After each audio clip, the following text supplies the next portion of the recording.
आज हम आपको ले चलते हैं उत्तर प्रदेश की धरती पर बसे एक ऐसे स्थान की यात्रा पर जो सदियों पुरानी भविष्यवाणियों, गहरी आस्था और आधुनिक राजनीति के जटिल भंवर में फंसा हुआ है। एक ऐसा नाम जो आजकल चर्चा में है, विवादों में है और उम्मीदों का केंद्र भी। कल्कि धाम, संभल। हिंदू धर्म ग्रंथों, विशेषकर पुराणों में एक भविष्यवाणी है। जब कलयुग अपने चरम पर होगा, पाप और अन्याय का बोलबाला होगा, तब धर्म की पुनर्स्थापना के लिए भगवान विष्णु अपने 10वें और अंतिम अवतार के रूप में प्रकट होंगे। उनका नाम होगा कल्कि। श्वेत अश्व देवदत्त पर सवार, हाथ में चमकती हुई तलवार लिए, वे अधर्म का नाश कर सतयुग का आरंभ करेंगे। और जानते हैं, पुराणों में उनके अवतरण का स्थान कहां बताया गया है? कई ग्रंथों में संकेत मिलता है, संभल ग्राम। जी हां, वही संभल जो आज उत्तर प्रदेश का एक जिला है।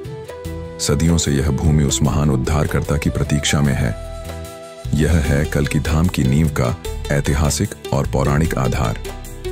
यह सिर्फ एक मंदिर नहीं, बल्कि एक महाभविष्यवाणी से जुड़ी प्रतीक्षा का प्रतीक है। लेकिन प्रतीक्षा की यह कहानी अब एक नए मोड़ पर आ खड़ी हुई है। हाल के वर्षों में संभल में भगवान कल्कि को समर्पित एक भव्य मंदिर बनाने की परिकल्पना ने जोर पकड़ा। इस परिकल्पना को साकार करने का बीड़ा उठाया आचार्य प्रमोद कृष्णम जी ने, जो कल्कि धाम के पीठाधीश्वर हैं।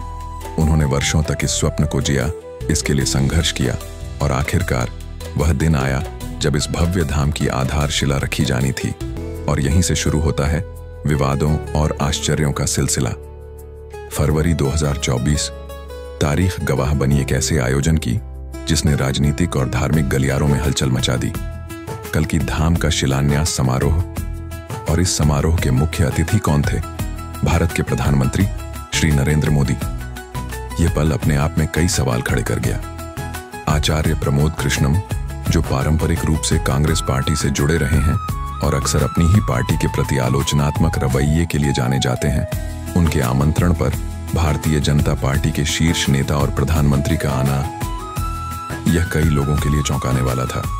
क्या यह सिर्फ एक धार्मिक आयोजन था या इसके पीछे गहरे राजनीतिक समीकरण काम कर रहे थे?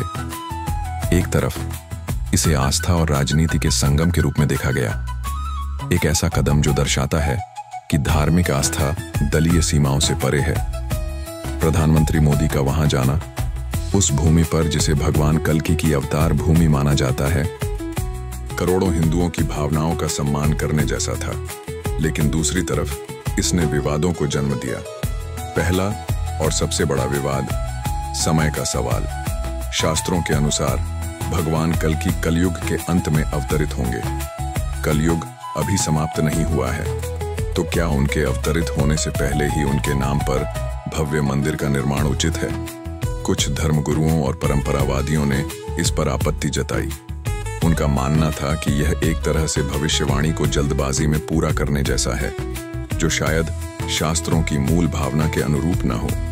क्या हम ईश्वर के समय चक्र में हस्तक्षेप करने की कोशिश कर रहे हैं? यह सवाल हवा में तैरने लगा। दूसरा बड़ा विवाद था राजनीतिक मंशा का आरोप। लोकसभा चुनावों 2024 से ठीक पहले इस भव्य आयोजन और प्रधानमंत्री की उपस्थिति को कई लोगों ने राजनीतिक लाभ लेने की कोशिश के रूप में देखा। क्या यह हिंदू वोटों को साधने की एक और रणनीति थी? क्या आचार्य प्रमोद कृष्णम, जिनका कांग्रेस से मोह भंग होता दिख रहा था, बीजेपी के करीब जाने का रास्ता बना रहे थे? उनके अपने बयानों ने भी इन अटकलों को हवा दी। जब उन्होंने प्रधानमंत्री मोदी की प्रशंसा की और अपनी पार्टी के नेताओं पर निशाना साधा, कांग्रेस पार्टी के लिए भी यह असहज स्थिति थी कि उनका एक प्रमुख धार्मिक चेहरा विरोधी दल के शीर्ष नेता के साथ मंच साझा कर रहा था। तीसरा पहलू था आचार्य प्रमोद कृष्णम की अपनी स्थिति। वह एक धार्मिक गुरु हैं, कल्कि धाम के पीठाधीश्वर हैं, लेकिन साथ ही एक राजनीतिक व्यक्ति भी। उनका इतिहास कांग्रेस से जुड़ा रहा है। ऐसे में उनका प्रधानमंत्री मोदी को आमंत्रित करना और प्रधानमंत्री का उस आमंत्रण को स्वीकार करना दोनों ही तरफ से एक असामान्य कदम था। क्या यह आचार्य जी का अपने राजनीतिक भविष्य को सुरक्षित करने का प्रयास था, या फिर यह वास्तव में दो अलग अलग विचारधाराओं के नेताओं के बीच आस्था के आधार पर बना एक सेतु था? पर्यवेक्षक आज भी इस गुत्थी को सुलझाने में लगे हैं। कल्कि धाम के निर्माण की घोषणा और शिलान्यास ने संभल को राष्ट्रीय मानचित्र पर ला दिया। यह मंदिर, जिसके बारे में कहा जा रहा है कि यह शिखर रहित होगा और इसमें भगवान विष्णु के सभी 10 अवतारों के लिए 10 अलग अलग गर्भगृह होंगे, वास्तुकला की दृष्टि से भी अनूठा होगा। इसका डिजाइन सोमपुरा परिवार द्वारा तैयार किया गया है, वही परिवार जिसने अयोध्या के राम मंदिर का डिजाइन भी तैयार किया है। आज कल्कि धाम का निर्माण कार्य प्रगति पर है, लेकिन इसके साथ जुड़े विवाद और सवाल अभी शांत नहीं हुए हैं। यह धाम आस्था का केंद्र बनेगा या राजनीतिक खींचतान का अखाड़ा? क्या यह भविष्यवाणी के साकार होने का संकेत है या मानवीय महत्वाकांक्षाओं का प्रतीक? यह कहानी सिर्फ ईंट और गारे से बन रहे एक मंदिर की नहीं है। यह कहानी है भारत की आत्मा की, जहां प्राचीन आस्थाएं, पौराणिक कथाएं, भविष्य की उम्मीदें और वर्तमान की जटिल राजनीतिक सच्चाइयां एक दूसरे से टकराती हैं, मिलती हैं और एक नई तस्वीर बनाती हैं। कल्कि धाम एक ऐसा नाम जो आने वाले लंबे समय तक चर्चाओं, विवादों और शायद श्रद्धा का केंद्र बना रहेगा। यह हमें सोचने पर मजबूर करता है कि क्या वाकई कलयुग का अंत निकट है, या यह सिर्फ राजनीति का एक नया अध्याय है जो आस्था के आवरण में लिपटा हुआ है। इसका उत्तर शायद भविष्य के गर्भ में छिपा है, उसी भविष्य में जिसके आगमन की प्रतीक्षा में कल्कि धाम खड़ा हो रहा है। धन्यवाद।